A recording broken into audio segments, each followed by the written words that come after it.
हाय students, myself professor Vikas Shukla.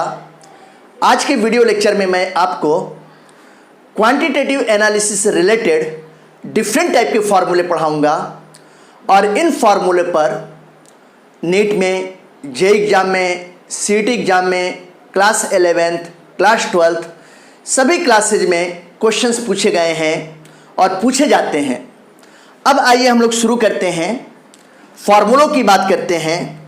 तो सबसे पहले अगर हम लोग देखें, अगर हम बात करते हैं एनालिसिस की बात करते हैं। एनालिसिस का मतलब क्या हुआ? केमिस्ट्री में एनालिसिस का मतलब हुआ सब्सटेंस के बीच में डिस्क्रिमिनेशन करना, डिफ्रेंशिएट करना। जैसे कोई आपको सैंपल दिया गया है तो वो सैंपल जो तो आपको आइडेंटिफाई करना है कि वो अमोनियम साल्ट है या ग्लूकोज है या सुक्रोज है या फ्रक्टोज है या कोई दूसरे तरीके का सॉल्ट केमिकल सब्सटेंस है। तो जो चीज़ों को हम लोग आइडेंटिफाई करते हैं, फाइंड आउट करते हैं, इसी को कहते हैं एनालिसिस कहते हैं। या फिर जैसे कोई सॉल्यूशन दिया गया है, आपको मिक्सचर दिया गया है, उस सॉल्यूशन में किसी सब्सटेंस का कितना पार्ट प्रेजेंट है, किसी दूसरे सब्सटेंस का कितना पार्ट प्रेजेंट है, ये सब जो चीज़ें हम लोग फाइंड आउट करते हैं, इसी को एनालिसिस कहते हैं।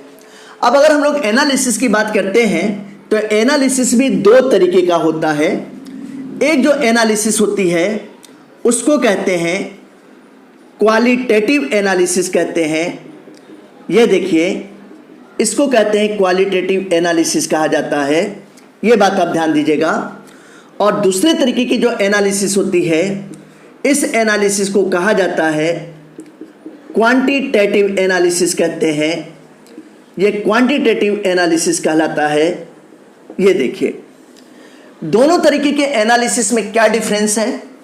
ये क्वालिटेटिव में आप देख रहे हो कि यहाँ पे क्वालिटी वर्ड आ रहा है और क्वालिटी का मतलब होता है गुण होता है। इसको हिंदी में कहते हैं गुणात्मक विश्लेषण भी कहा जाता है। क्वांटिटेटिव एनालिसिस, इसको हिंदी में मात्रात्मक विश्लेषण कहते हैं। यहाँ पे क्वांटिटी वर्ड आ रहा है। तो ये जो क्वालिटी वर्ड है, क्वालिटी का मतलब जो आप जानते हो कि इसका हिंदी में मतलब होता है गुण होता है। और यहाँ पे क्वांटिटेटिव एनालिसिस है, ये किस वर्ड से बना है? ये बना हुआ है क्वांटिटी से बना हुआ है। और क्वांटिटी का मतलब होता है मात्रा होता है, अमाउंट होता है। तो इसको गुणात्मक विश्लेषण और इसको मात्रात्मक विश्लेषण कहते हैं। इस तरीके के एनालिसिस में किसी भी मिक्सचर या सॉल्यूशन में हम लोग जो कंपोनेंट प्रेजेंट है, जो सब्सटेंस प्रेजेंट है, वो उस पे एनालिसिस क्वालिटी के बेस पर कर सकते हैं। यानी कि सिर्फ हम ये पता कर सकते हैं कि वो सॉल्यूशन या मिक्सचर डाइल्यूट है या कंसंट्रेट है। तो ये केवल जो तक कैसे है बेटा, हम लोग जो तक क्या प्रिडिक्ट कर सकते हैं? हम लोग प्रिडिक्ट कर सकते हैं डाइल्यूशन, कि कोई सॉल्यूशन जो है डाइल्यूट है या कंसंट्रेट है, ये पता कर सकते हैं केवल हम लोग। इस तरीके के एनालिसिस से किसी भी सब्सटेंस का एग्जैक्ट या रियल कंसंट्रेशन ये फाइंड आउट नहीं कर सकते हैं। क्रॉस मैंने लगाया, मतलब फाइंड आउट नहीं कर सकते हैं। जबकि जो क्वांटिटेटिव एनालिसिस है, इस एनालिसिस से हम लोग किसी भी मिक्सचर, किसी भी सॉल्यूशन में सब्सटेंस का एकदम exact real concentration find out कर सकते हैं। तो बिल्कुल हम लोग रियल या कह सकते हैं एग्जैक्ट कंसंट्रेशन फाइंड आउट कर सकते हैं। ये बात आप ध्यान रखिएगा। इस तरीके के एनालिसिस में एग्जैक्ट या रियल कंसंट्रेशन, बिल्कुल सही सही कंसंट्रेशन फाइंड आउट कर सकते हैं, याद रखिएगा। तो हम लोगों के सिलेबस में यही वाला जो एनालिसिस है, क्वांटिटेटिव एनालिसिस है, चाहे वो 11th क्लास हो, 12th क्लास हो, इसके अलावा जो नीट है, जेईई एग्जाम हो, सीईटी का एग्जाम हो, सभी तरीके के कॉम्पिटिटिव एग्जामिनेशन में क्वांटिटेटिव एनालिसिस है। और हम लोग क्वांटिटेटिव एनालिसिस के बारे में ही पढ़ेंगे। 11th क्लास में हम लोग कहाँ पे पढ़ते हैं? 11th क्लास में जो मोल कॉन्सेप्ट वाला चैप्टर है, इस चैप्टर का नाम है बेसिक कॉन्सेप्ट ऑफ केमिस्ट्री। उसमें आपको क्वांटिटेटिव एनालिसिस के कुछ फार्मूले मिल जाएंगे, जैसे molarity, normality, mole fraction, mass percentage, volume percentage, ये फार्मूले आपको मिल जाएंगे 11th क्लास में।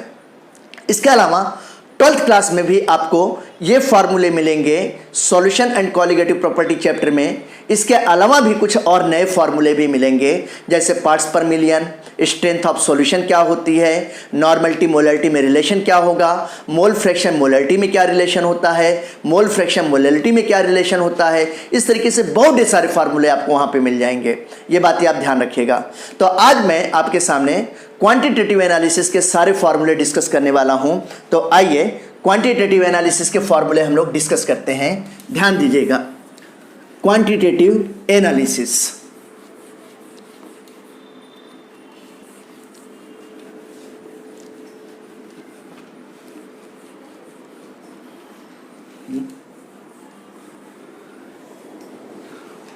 जैसा कि मैंने आपको बताया कि हमारे सिलेबस में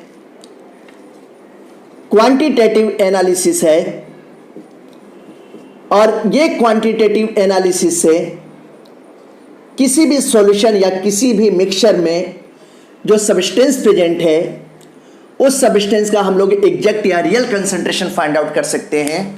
तो आज हम लोग क्वांटिटेटिव एनालिसिस के डिफरेंट फार्मूले पढ़ेंगे।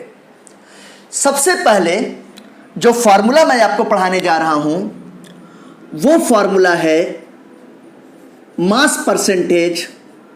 ये देखिएगा, मास परसेंटेज या इसी को कह सकते हैं परसेंटेज बाय मास कह सकते हैं, या इसी को जो तक क्या कह सकते हैं वेट परसेंटेज या परसेंटेज बाय वेट कह सकते हैं।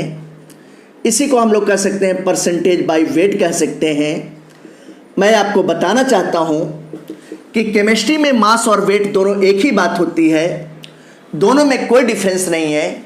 चाहे आप एटॉमिक मास बोलिए चाहे एटॉमिक वेट, मॉलिक्यूलर मास बोलिए चाहे मॉलिक्यूलर वेट बोलिए, इक्विवेलेंट मास बोलिए चाहे इक्विवेलेंट वेट बोलिए। तो आप इस फॉर्मूले को मास परसेंटेज या परसेंटेज बाय मास या परसेंटेज बाय वेट किसी भी तरीके से जो तो कह सकते हैं। और इसका सिंबल क्या होता है बेटा, इसका सिंबल W बाई W, ये small w by capital W है, small w by capital W। इसको वेट बाई वेट बोल सकते हैं, मास बाई मास बोल सकते हैं।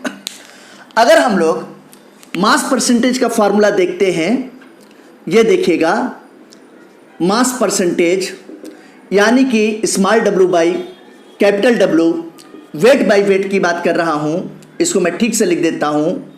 ये देखिए ये कैपिटल W हो गया, तो इसका फॉर्मूला होगा मास ऑफ सॉल्यूट।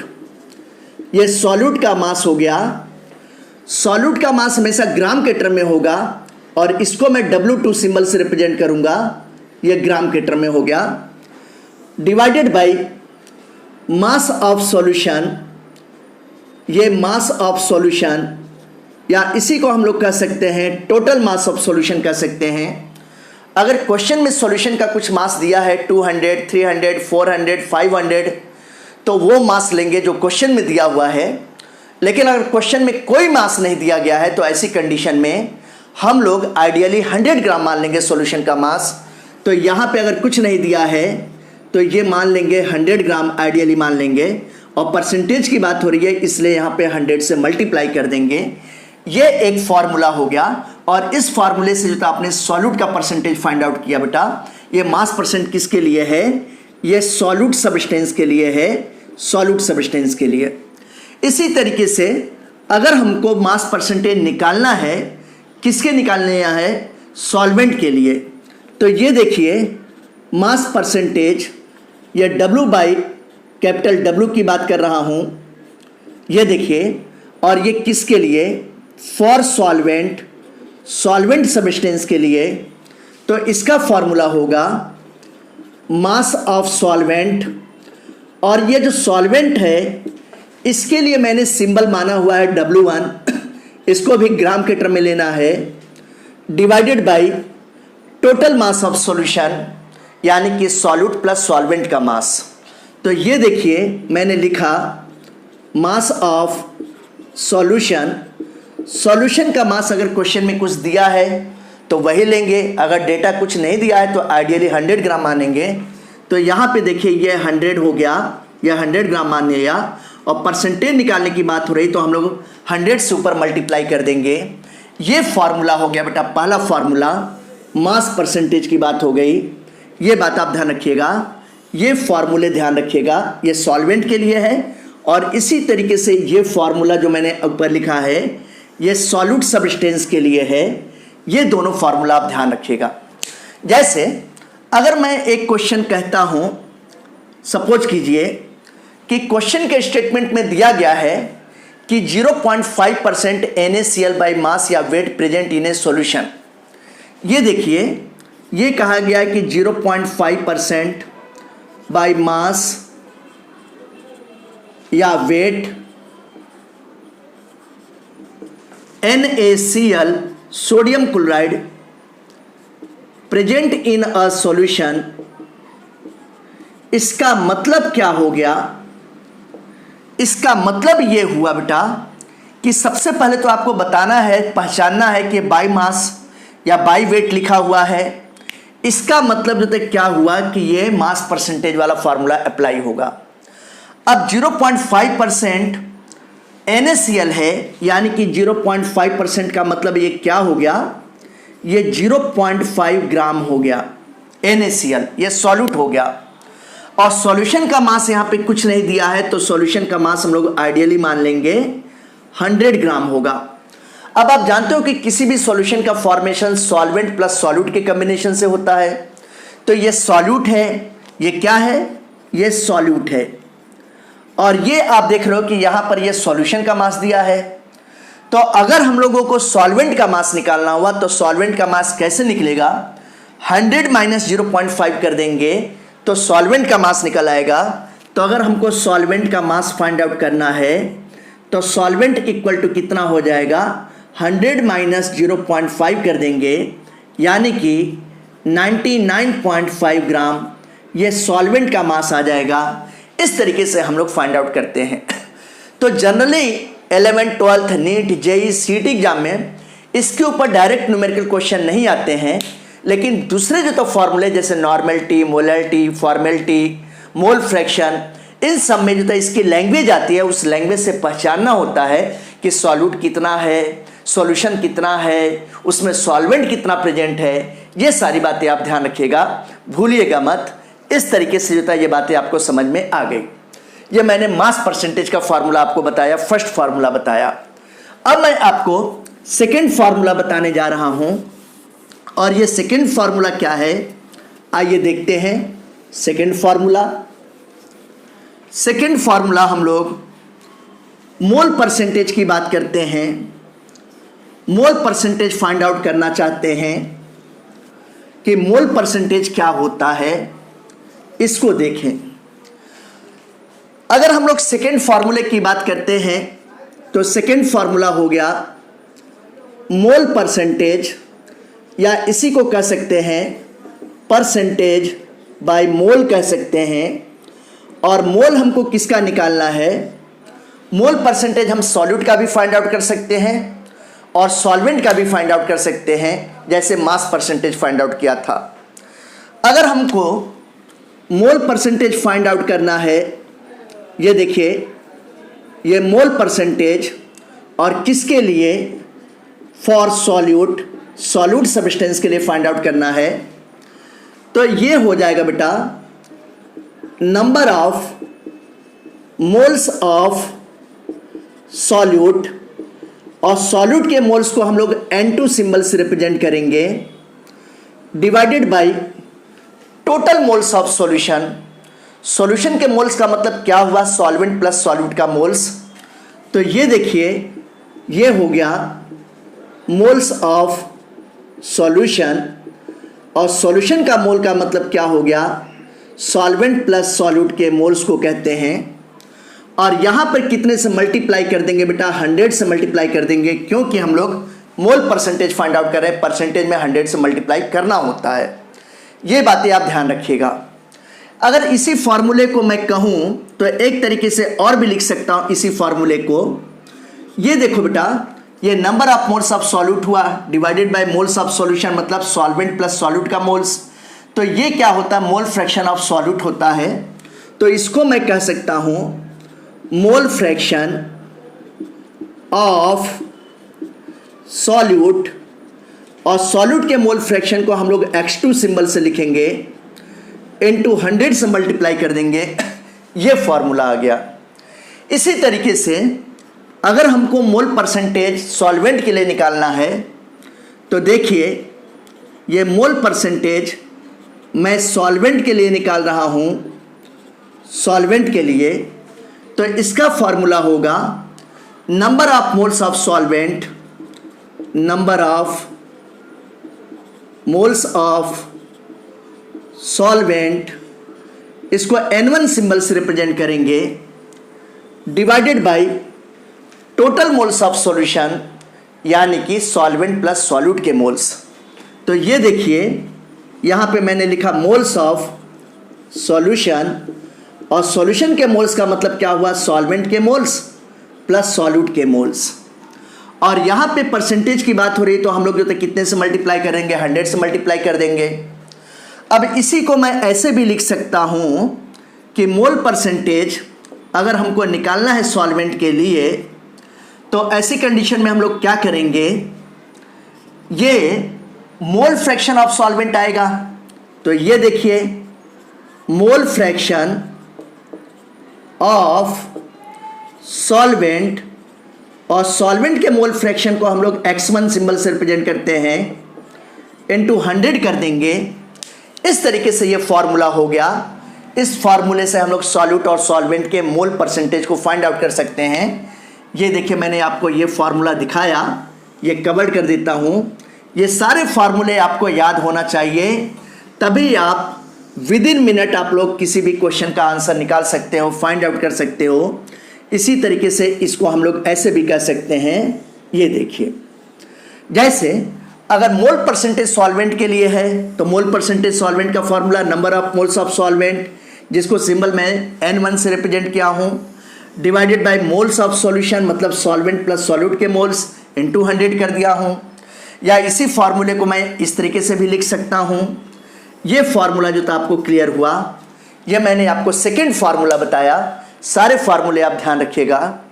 अब मैं आपको थर्ड फार्मूला बताने जा रहा हूँ, और वो थर्ड फार्मूला क्या है, वॉल्यूम परसेंटेज का, या इसी को कहते हैं परसेंटेज बाय वॉल्यूम कहते हैं, याद रखिएगा। जैसे अगर हम लोग बात करें तो कैसे कह सकते हैं वॉल्यूम परसेंटेज, वॉल्यूम परसेंटेज के लिए फार्मूला क्या होगा, आइए इस बात को समझते हैं कि वॉल्यूम परसेंटेज का क्या फार्मूला होगा। वॉल्यूम परसेंटेज का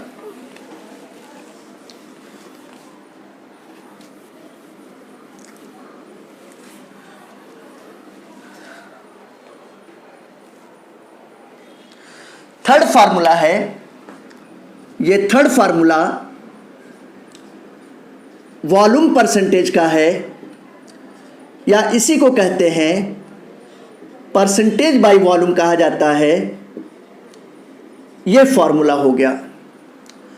ये जो वॉल्यूम परसेंटेज है या जिसको परसेंटेज बाय वॉल्यूम कहा जाता है, इसके लिए आप देखोगे तो यहां पर दो फैक्टर काम करते हैं। पहली बात कि कोई लिक्विड सॉल्यूट लिक्विड सॉल्वेंट में डिजॉल्व हो, जैसे एथिल अल्कोहल को वाटर में डिजॉल्व कर दिया, पहली कंडीशन। दूसरी कंडीशन कोई सॉलिड सॉल्यूट लिक्विड सॉल्वेंट में डिजॉल्व हो, जैसे चीनी या नमक को शुगर मॉलिक्यूल या सॉल्ट मॉलिक्यूल को हम लोगों ने वाटर में डिजॉल्व कर दिया। तो इस तरीके से दो कंडीशन आती है। तो अगर मैं यहाँ पे पहले वाली कंडीशन की बात करता हूँ, तो जैसे अगर कोई लिक्विड सॉल्यूट लिक्विड सॉल्वेंट में डिजॉल्व है, ये देखिए if a liquid solute dissolve in a liquid solvent. जैसे अगर मैं इसका एग्जांपल देना चाहूं तो एथिल अल्कोहल भी लिक्विड है, वाटर भी लिक्विड है।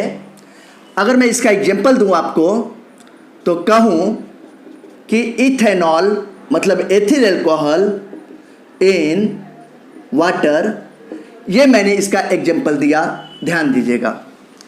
अब अगर हम लोग वॉल्यूम परसेंटेज फाइंड आउट करना चाहते हैं तो वॉल्यूम परसेंटेज कैसे फाइंड आउट करेंगे, ये वॉल्यूम परसेंटेज यानी कि small v by capital V, volume by volume ऐसे रिप्रेजेंट करेंगे, small v by capital V equal to ये हो जाएगा वॉल्यूम ऑफ सॉल्यूट, और सॉल्यूट के वॉल्यूम को आपको लेना है मिलीलीटर में या सेंटीमीटर क्यूब, एक ही बात है, इस टर्म में लेना है, divided by volume of solution, यानी कि सॉल्वेंट प्लस सॉल्यूट का वॉल्यूम, इसका सम।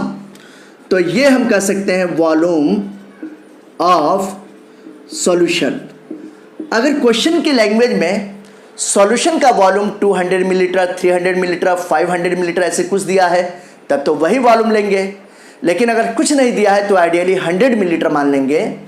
तो यहाँ पर मैं आइडियली मान लेता हूँ कि ये 100 मिलीलीटर हो गया, और परसेंटेज निकालने की बात हो गई तो इसलिए इसे 100 से मल्टीप्लाई कर देंगे। ये बात आप ध्यान दीजिएगा।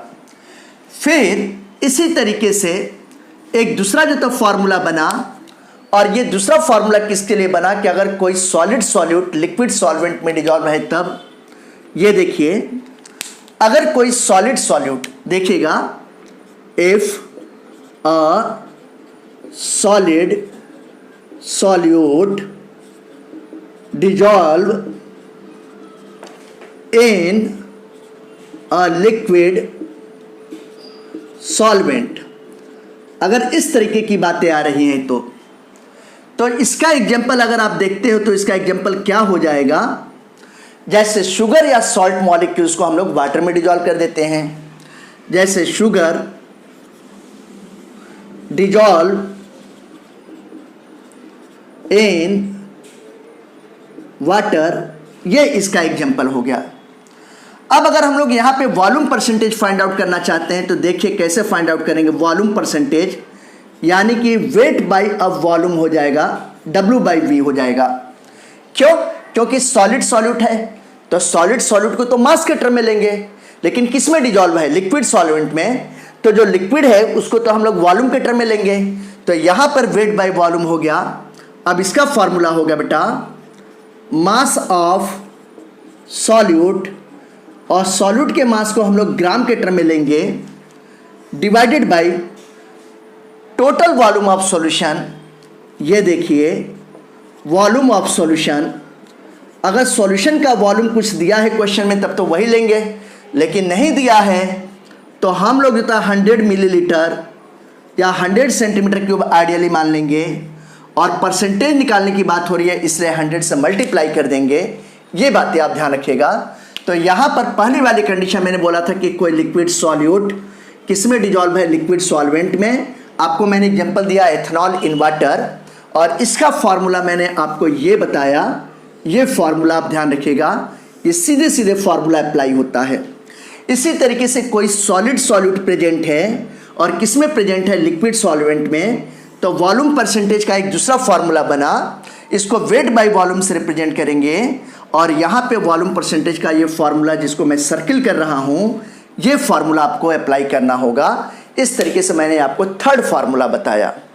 इसके बाद मैं आपको फोर्थ फार्मूला बताने जा रहा हूँ, और ये फोर्थ फार्मूला क्या है जरा देखते हैं हम लोग कि फोर्थ फार्मूला क्या है। आपने नाम सुना होगा पार्ट्स पर मिलियन, इसको शॉर्ट में ppm कहते हैं। पार्ट्स पर मिलियन को ppm के नाम से जाना जाता है। Parts per million is called as the name of ppm। Short में p का मतलब पार्ट्स, फिर p का मतलब पर, और m का मतलब हो गया मिलियन। और 1 मिलियन किसको कहते हैं? 10 लाख को कहते हैं, 10 लाख को कहा जाता है, और 10 लाख का मतलब 10 पावर 6 हो गया। ये जो ppm फार्मूला है, इस फार्मूले का यूज कहाँ पे करते हैं? जैसे कोई सॉल्यूशन या मिक्सचर है, उस सॉल्यूशन या मिक्सचर में सॉल्यूट सब्सटेंस बहुत बहुत बहुत कम अमाउंट में प्रेजेंट है, तो ऐसी कंडीशन में हम लोग ppm फार्मूले का यूज करते हैं। जैसे इस कंटेनर में वाटर है और इस वाटर में डिफरेंट टाइप के मिनरल्स प्रेजेंट है, लेकिन बहुत ट्रेस अमाउंट में प्रेजेंट है, बहुत स्मॉल क्वांटिटी में प्रेजेंट है। तो जो मिनरल्स इसमें प्रेजेंट है, अगर उन मिनरल्स का कंसंट्रेशन हम लोग फाइंड आउट करना चाहते हैं तो ppm से। एटमॉस्फेयर में CO2 प्रेजेंट होता है, CO2 बहुत कम होता है 0.03%, तो CO2 का कंसंट्रेशन हम लोग ppm से फाइंड आउट करेंगे। आयोडाइड साल्ट है बेटा, आयोडाइड सॉल्ट में जो आयोडीन बहुत कम अमाउंट में प्रेजेंट होता है, तो उसका परसेंटेज, उसका कंसंट्रेशन ppm के टर्म में निकाला जाता है। इसी तरीके से एयर में पॉल्यूटेंट हो गए वाटर में पॉल्यूटेंट हुआ, तो ये जो पॉल्यूटेंट है एयर में, वाटर में, इन सब का कंसंट्रेशन हम लोग ppm से निकालते हैं, यानी कि पार्ट्स पर मिलियन से निकालते हैं। तो मैं अब आपको फोर्थ फार्मूला बताने जा रहा हूं, और ये फोर्थ फार्मूला क्या है? इस फार्मूले का नाम पार्ट्स पर मिलियन ये है, और इसको शॉर्ट में ppm के नाम से जाना जाता है। ये ppm कहते हैं बेटा, पार्ट्स पर मिलियन कहते हैं, ppm कहते हैं। ये बात आप ध्यान रखिएगा, इसको कहते हैं पार्ट्स पर मिलियन, कहते हैं ppm। अब ये यहां पर आप जानते हो कि 1 मिलियन का मतलब कितना होता है? 10 lakhs को कहते हैं बेटा, ये 10 lakhs को कहते हैं। और 10 lakhs का मतलब कितना हो गया? जो था 10 पावर 6 हो गया, यानी कि एक के आगे 6 जीरो। ये बात आप ध्यान रखिएगा। अब मैंने बताया कि इस फॉर्मूले का यूज कहां पे किया जाता है? किसी भी सॉल्यूशन में, किसी भी मिक्सचर में अगर सॉल्यूट सब्सटेंस बहुत बहुत बहुत कम अमाउंट में प्रेजेंट है, ट्रेस अमाउंट में प्रेजेंट है, तो उसके कंसंट्रेशन को ppm से फाइंड आउट करते हैं। तो इससे हम लोग किसका कंसंट्रेशन फाइंड आउट कर सकते हैं? Concentration of pollutant in air and water. फिर देखिए बेटा, किसका हम लोग फाइंड आउट कर सकते हैं? Concentration of different minerals in water. फिर देखिए concentration of iodine in iodide salt. Iodine युक्त नमक में आयोडीन का अमाउंट इसी से फाइंड आउट करते हैं। इसके अलावा आप देखोगे concentration of CO2 in atmosphere या एयर, हम लोग इसी फार्मूले से फाइंड आउट करते हैं। तो किसी भी मिक्सचर में कोई कंपोनेंट जब बहुत ट्रेस अमाउंट में प्रेजेंट होता है, बहुत स्मॉल क्वांटिटी में प्रेजेंट होता है, तो इस ppm फार्मूले का यूज करते हैं। ये ppm का फार्मूला क्या है जरा आप समझिएगा। ये ppm यानी कि parts per million equal to क्या होगा? Number of parts of a component, जिसका हम लोग निकालना चाहते हैं, जिस कंपोनेंट का, divided by total number of parts of all components present in a solution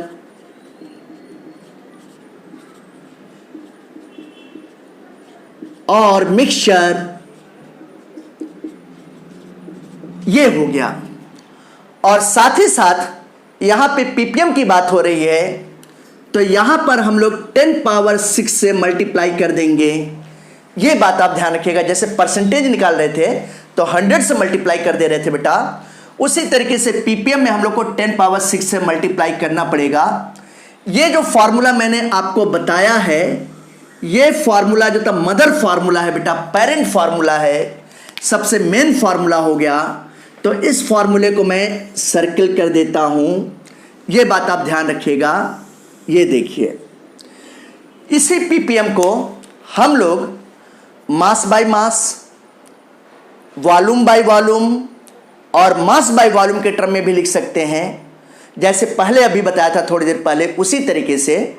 बस अंतर क्या रहेगा? परसेंटेज में हम लोग 100 से मल्टीप्लाई करते थे, यहां पर 10 पावर 6 से मल्टीप्लाई करेंगे। तो अगर मैं यहां पर इस ppm को मैं मास बाय मास यानी कि वेट बाय वेट के टर्म में लिखूं, तो इसका फॉर्मूला होगा मास ऑफ सॉल्यूट। सॉल्यूट के मास को हम लोग W2 सिंबल से रिप्रेजेंट करते हैं, ये मान लिया हमने, ग्राम के टर्म में लेंगे, divided by total mass of solution. ये मास ऑफ सॉल्यूशन हो गया,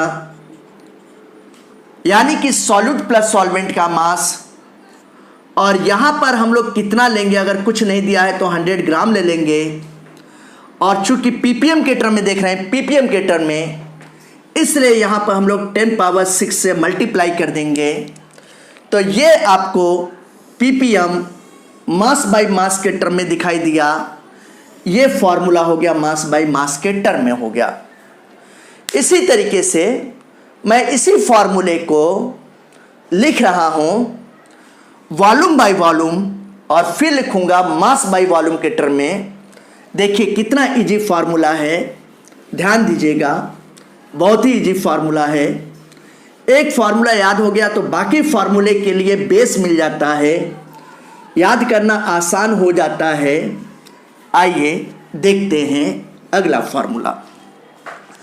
अगर हम लोगों को ppm को वॉल्यूम बाय वॉल्यूम इसके टर्म में लिखना है तो इसका फॉर्मूला हो जाएगा वॉल्यूम ऑफ सॉल्यूट, सॉल्यूट का वॉल्यूम, और ये सॉल्यूट का वॉल्यूम जो था मिलीलीटर या सेंटीमीटर क्यूब के टर्म में लिखेंगे, divided by volume of solution. ये हो जाएगा वॉल्यूम ऑफ सॉल्यूशन, और सॉल्यूशन का वॉल्यूम कितना लेंगे हम लोग, 100 मिलीलीटर लेंगे, इनटू 10 पावर 6 कर देंगे। ये बात आप ध्यान रखिएगा। तो ये फार्मूला हो गया आपका ppm का वॉल्यूम बाय वॉल्यूम के टर्म में हो गया। ये देखिए, अब हम लोग एक और टर्म में लिख सकते हैं मास बाय वॉल्यूम के टर्म में। अगर इसी ppm को हम लोग मास बाय वॉल्यूम के टर्म में लिखते हैं, ये देखिए वेट बाय वॉल्यूम बोल दीजिए या मास बाय वॉल्यूम। केमिस्ट्री में मास और वेट एक ही चीज़ होती है बेटा, दोनों में अंतर नहीं है। तो ये देखिए ये मास ऑफ सॉल्यूट हो गया, जिसको हम लोग W2 सिंबल से मान लिए हैं, इसको हमेशा ग्राम के टर्म में लेना है, divided by volume of solution. अगर क्वेश्चन में सॉल्यूशन का वॉल्यूम कुछ नहीं दिया है तब 100 मिलीलीटर ले लेंगे हम लोग, और यहाँ पर 10 पावर 6 से मल्टीप्लाई कर देंगे। इस तरीके से मैंने आपको ये फार्मूला बताया। ये फार्मूला याद रखिएगा, भूलिएगा मत ये चीज़ें, ठीक है ना। तो ये सारी फार्मूले आपको पता होना चाहिए। अब मैं इसको इरेज करने जा रहा हूं, और इससे रिलेटेड एक क्वेश्चन बहुत सिंपल सा मैं आपको करवाने जा रहा हूं। और ये क्वेश्चन कॉम्पिटिटिव एग्जामिनेशन में पूछा जा चुका है, और नीट के एग्जाम में यही क्वेश्चन बॉटनी में पूछा गया था, बॉटनी सब्जेक्ट में पूछा गया था, और बाकी केमिस्ट्री के रिस्पेक्ट में कई डिफरेंट एग्जाम्स में क्वेश्चन पूछा जा चुका है। देखिए जैसे मैं क्वेश्चन करवाता हूँ, क्वेश्चन है कि अगर एटमॉस्फेयर में CO2 0.03% बाई मास प्रेजेंट है तो ppm में इसका कंसंट्रेशन क्या होगा। ये देखिए, if 0.03% of CO2 by mass present in atmosphere, then concentration of CO2 in term of ppm क्या होगा। पहला ऑप्शन दिया है 3 ppm, दूसरा ऑप्शन दिया गया है 30 ppm, तीसरा ऑप्शन दिया गया है 300 ppm, और चौथा ऑप्शन दिया गया है 3000 ppm। आपको बताना है कि चारों ऑप्शन में कौन सा ऑप्शन सही है।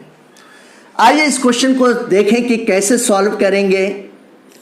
सबसे पहले आपको देखना है कि यहाँ पे 0.03% CO2 बाई मास प्रेजेंट है, तो यानी कि 0.03% का मतलब क्या हो गया कि जो CO2 प्रेजेंट है ये 0.03 ग्राम प्रेजेंट है। ये बात आप ध्यान रखिएगा।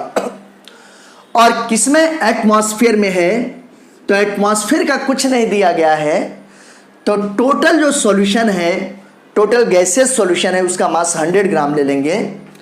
तो ये देखिए मास ऑफ सॉल्यूशन यानी कि गैसियस सॉल्यूशन, इसका जो था मास हम लोग ले लेंगे 100 ग्राम ले लेंगे, यह 100 ग्राम। अब हमको इसमें कौन सा फार्मूला लगाना है? ppm का मास बाय मास के रेस्पेक्ट में जो फार्मूला मैंने बताया था, क्या बताया था कि मास of solute divided by total mass of solution into 10⁻⁶, यही वाला फार्मूला लगेगा। तो ये देखिए ppm का अगर ये वाला फार्मूला लगाएंगे तो मास ऑफ सॉल्यूट मतलब CO2 का मास कितना है? 0.03 ग्राम है। टोटल मास ऑफ सॉल्यूशन कितना है बेटा? ये 100 ग्राम हो गया। ppm में निकालना है तो 10⁻⁶ से ऊपर मल्टीप्लाई कर दिए। अब ये 100 ऊपर जाएगा तो हम लोग क्या करेंगे? 0.03 इंटू 10⁻⁶ -2 हो जाएगा। 100 ऊपर जाएगा तो 10⁻⁻2 हो जाएगा। इसको सॉल्व करेंगे तो 0.03 इंटू 10⁻⁴ हो गया। इसका मतलब जो तो कितना हो गया? इसका मतलब हो गया 300 ppm हो गया। ये देखिए 300 ppm। तो ये क्वेश्चन बहुत पॉपुलर क्वेश्चन है और ये नीट एग्जाम में बॉटनी में पूछा गया है। बॉटनी में तो कैसे सॉल्व करेंगे ऐसे, और केमिस्ट्री में जो था CET एग्जाम में पूछा जा चुका है, जे एग्जाम में पूछा गया है, कई सारे जो था स्टेट एग्जाम्स में पहले पूछे जा चुके हैं। तो ये देखिए ये क्वेश्चन कितने इजी वे में सॉल्व हो गया, आपको समझ में आया होगा। ठीक है, तो इस तरीके से मैंने आपको 4 फार्मूले बताए। ये सारे फार्मूले आप ध्यान रखिएगा, भूलिएगा मत। 5वां फार्मूला मैं आपको बताने जा रहा हूं। ये 5वां फार्मूला क्या है?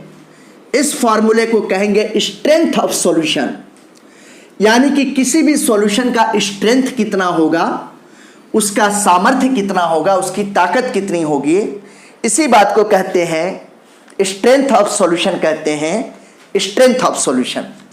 तो मैं आपको 5वां फार्मूला बताने जा रहा हूं और ये फार्मूला है स्ट्रेंथ ऑफ सॉल्यूशन। किसी भी सॉल्यूशन का स्ट्रेंथ क्या होगा ये बताने जा रहा हूं। सॉल्यूशन के स्ट्रेंथ का मतलब क्या हुआ कि पर लीटर सॉल्यूशन में सॉल्यूट का कितना मास प्रेजेंट है बेटा, कितनी क्वांटिटी प्रेजेंट है, इसी को कहते हैं स्ट्रेंथ ऑफ सॉल्यूशन। जैसे अगर हमको स्ट्रेंथ ऑफ सॉल्यूशन को डिफाइन करना हुआ तो कैसे डिफाइन करेंगे? It is the mass of solute substance present in gram, ठीक है ना, in 1 litre of solution. 1 litre solution में सॉल्यूट के कितने ग्राम प्रेजेंट हैं, इसी को कहते हैं स्ट्रेंथ ऑफ सॉल्यूशन कहते हैं। तो अगर हम लोग इसके यूनिट देखें तो यूनिट हम लोग क्या कह सकते हैं? ग्राम पर लीटर कह सकते हैं। यानी कि 1 लीटर सॉल्यूशन में सॉल्यूट के कितने ग्राम प्रेजेंट होते हैं, इसी को कहते हैं स्ट्रेंथ ऑफ सॉल्यूशन कहते हैं। फिर से समझिए, मैं लिख देता हूं डेफिनेशन, कैसे कह सकते हैं? It is the mass of solute substance, और सॉल्यूट सब्सटेंस को मैंने W2 सिंबल से माना है। इसको हम लोग हमेशा ग्राम में लेंगे बेटा, हमेशा ग्राम में लेंगे। किसी क्वेश्चन में नैनोग्राम, मिलीग्राम, पिकोग्राम ऐसे कुछ भी दिया है तो उसको ग्राम में कन्वर्ट कर लेने का, ग्राम में लेंगे। प्रेजेंट इन, ये देखिए present in 1 litre of solution, 1 litre solution में 1 लीटर ऑफ सॉल्यूशन, इसी को हम लोग क्या कहते हैं बेटा? इसी को कहते हैं स्ट्रेंथ ऑफ सॉल्यूशन कहते हैं। अब इसका अगर हम लोग फार्मूला देखें तो इसको फार्मूले के फॉर्म में भी कन्वर्ट कर सकते हैं। Strength of solution equal to mass of solute, solute substance का मास, इसका सिंबल W2 होगा। इसको हम लोग हमेशा ग्राम के टर्म में लेंगे। Divided by volume of solution. Solution का जो वॉल्यूम होगा उसको हम लोग किस में लेंगे बेटा, लीटर में ले सकते हैं या डेसीमीटर क्यूब कह सकते हैं। लीटर और डेसीमीटर क्यूब एक ही बात होती है, दोनों में कोई अंतर नहीं होता है। 1 litre equal to 1 decimetre cube, 2 litre equal to 2 decimetre cube, 10 litre equal to 10 decimetre cube. तो चाहे आप लीटर कहो चाहे डेसीमीटर क्यूब कहो, एक ही बात है, दोनों वॉल्यूम की यूनिट होती है। तो ये फॉर्मूला हो गया स्ट्रेंथ ऑफ सॉल्यूशन का फॉर्मूला हो गया। ये फॉर्मूला आप ध्यान रखिएगा स्ट्रेंथ ऑफ सॉल्यूशन के लिए। ये देखिए, तो इस तरीके से मैंने आपको 5 फार्मूले बताए स्ट्रेंथ ऑफ सॉल्यूशन। अब मैं आपको 6वां फार्मूला बताने जा रहा हूं, 6th फार्मूला बताने जा रहा हूं। और ये फार्मूला क्या है, मोलैरिटी। देखिएगा,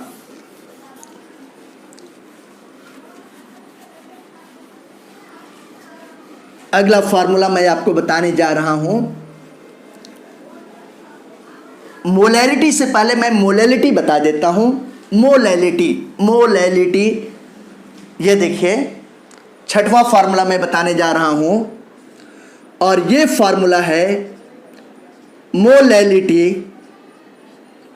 इसका सिंबल स्मॉल m है, ध्यान दीजिएगा। मोलैलिटी लट्टू वाला वर्ड आ रहा है, मोलैलिटी, और इसका सिंबल स्मॉल m है। और एक और फार्मूला होता है जिसको कहते हैं मोलैरिटी या मोलर कंसंट्रेशन, उसमें र वर्ड आ रहा है, रथ वाला, और उसका सिंबल कैपिटल M होता है। इस फार्मूले के बाद हम लोग डिस्कस करेंगे उस फार्मूले को। तो ये जो मोलैलिटी है इसकी यूनिट क्या होती है, इसकी यूनिट अगर हम लोग बात करते हैं तो इसकी यूनिट होती है मोल पर केजी, ये यूनिट होती है। और यूनिट के बेस पर इसको हम लोग डिफाइन कर सकते हैं कि 1 किलोग्राम सॉल्वेंट में सॉल्यूट के जितने भी मोल्स प्रेजेंट होते हैं वही उसकी मोलैलिटी कहलाती है। तो मैं डिफिनेशन अगर लिखूं,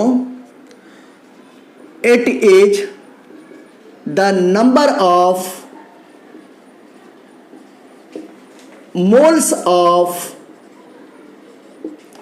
solute substance present in 1 kilogram of solvent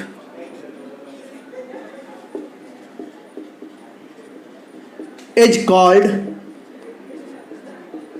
इसी को क्या कहते हैं बेटा, इसी को कहते हैं मोलैलिटी कहते हैं। ये कहलाता है मोलैलिटी। ये बातें आप ध्यान रखिएगा। जैसे मोलैलिटी का अगर हमको फार्मूला लिखना है तो मोलैलिटी यानी कि small m equal to number of moles of solute. Number of moles of solute को मैं N2 सिंबल से लिखता हूं बेटा, N2 small n2 divided by mass of solvent. और सॉल्वेंट के मास को हम लोग हमेशा किलोग्राम के टर्म में लिखेंगे। ये सबसे मेन फार्मूला हो गया, ये मदर फार्मूला हो गया बेटा। फार्मूले में आप जानते हो कि फादर तो एब्सेंट होता है, तो फादर फार्मूला कभी नहीं कहते, मदर फार्मूला ही कहते हैं। अब ये number of moles of solute है, तो सॉल्यूट के मोल्स कैसे निकालते हैं? अगर सॉल्यूट के मोल्स निकालने हैं तो given mass of solute divided by molar mass of solute, इसको सिंप्लीफाई कर सकते हैं। तो इसी को हम लोग ऐसे भी कह सकते हैं कि molality equal to given mass of solute, solute का मास, सॉल्यूट के मास के लिए सिंबल W2, इसको हमेशा ग्राम के टर्म में लेने का, divided by molar mass of solute. ये मोलर मास ऑफ सॉल्यूट हो गया, इसको सिंबल M2 से, कैपिटल M2 से रिप्रेजेंट कर रहे हैं। सॉल्यूट के मोलर मास को M2 से, सॉल्वेंट अगर होता तो M1 से बोलते, और यहां पर मास ऑफ सॉल्वेंट और सॉल्वेंट का मास किलोग्राम में लेंगे, इसको सिंबल W1 से रिप्रेजेंट कर रहा हूं और ये किलोग्राम के टर्म में ले रहा हूं। याद रखिएगा, यहां भी लिख देता हूं मास ऑफ सॉल्वेंट को W1 से और इसका सिंबल किलोग्राम मैंने ले लिया। तो ये देखिए, इस फॉर्मूले को जब मैंने सिंप्लीफाई किया तो ये देखिए बेटा, ये सेकेंड फॉर्मूला बन गया, ये सेकेंड फॉर्मूला बन गया। ये देखिए, अगर किसी क्वेश्चन में सॉल्वेंट का मास ग्राम में दिया रहता है कई सारे क्वेश्चंस में, तो उसको किलोग्राम में कन्वर्ट करना है, और किलोग्राम में कन्वर्ट करने के लिए उसको 1000 से डिवाइड करेंगे, 1000 से। तो ये देखिए बेटा, अगर आप यहां पे देखोगे, ये इस तरीके से क्वेश्चन में दिया है, देखिए कि if mass of solvent in gram दिया है, ग्राम के टर्म में, तो हम लोग इसी को कह सकते हैं molality equal to given mass of solute, ये ग्राम में हो गया, मोलर मास सॉल्यूट का हो गया M2 हो गया, मास ऑफ सॉल्वेंट इसको हम लोग जो था W1 से रिप्रेजेंट करेंगे, और ये ग्राम में है तो इसको किलोग्राम में कन्वर्ट करने के 1000 से डिवाइड करेंगे तो ये ऊपर आ जाएगा। तो ये देखिए, हम लोग इस फॉर्मूले का यूज करेंगे। फिर से देखिए, मैंने क्या बोला कि अगर मास ऑफ सॉल्वेंट ग्राम में दिया है तो उसको किलोग्राम में लेना है, क्योंकि मास ऑफ सॉल्वेंट किलोग्राम में होगा। तो ग्राम को किलोग्राम में कन्वर्ट करने के लिए क्या करते हैं, 1000 से डिवाइड करते हैं। तो देखिए, molality equal to given mass of solute gram में divided by molar mass of solute into W1, ये ग्राम में था तो किलोग्राम में कन्वर्ट करने के लिए 1000 से डिवाइड करेंगे तो 1000 पलट के ऊपर आ जाएगा। तो ये इस तरीके से मैंने आज आपको 6 अलग अलग फॉर्मूले बताए, और आगे के वीडियो लेक्चर में मैं आपको और भी फॉर्मूले बताऊंगा। तो आप मेरे वीडियो लेक्चर्स को देखते रहिए, तब तक क्लास को एंजॉय कीजिए, मेरे नेक्स्ट वीडियो लेक्चर का इंतजार कीजिए और अपनी पढ़ाई को कंटिन्यू रखिए। Okay, thank you.